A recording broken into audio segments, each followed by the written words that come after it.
Shopping মলে এসেছিলাম আমার ছোট বোনটার জন্য এমনি হালকা পাতলা ড্রেস নেবার জন্য এমনি বাড়িতে পরার জন্য। তো আমাদের হাতে এমনি ব্যাগ ফ্যাগ ছিল বলে ব্যাগ নিয়ে ঘোরা অ্যালাউড ছিল না, তো সেই জন্য ব্যাগগুলো এখানে জমা দিয়ে দিচ্ছিলাম।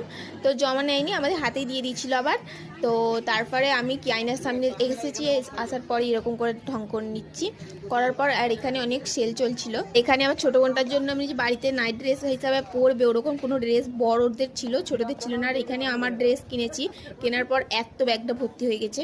আর আমার জামা ছিল বলে দিদি বললো যে তুই ব, তোর ড্রেস তুই ব, আমি বইতে পারবো না। সেই জন্য ওগুলো বাদ দিয়ে তারপর চলে আসলাম শ্রীরাম মার্কেটে দিদির জন্য ড্রেস নেবো বলে। দিদির তো ইনশাল্লাহ শ্রীরাম মার্কেট আসার পর দিদির একটা ড্রেস পছন্দ হয়েছে। হবার পর আমরা চলে গেছিলাম একদম লিফটে করে 3 তলায়। ভাইরে ভাই আমার বিরক্ত লেগে যাচ্ছে, এই লিফটে কতজন যে উঠেছে তার নেই ঠিক। ফার্স্টে আমরা উঠেছিলাম, তো অনেকজন উঠেছিল, সেই জন্য আমি ক্যামেরাটা কন্টিনিউ করতে পারলাম না। তো ফাইনালি আমরা উঠে নেমে পড়েছি 3 তলাতে।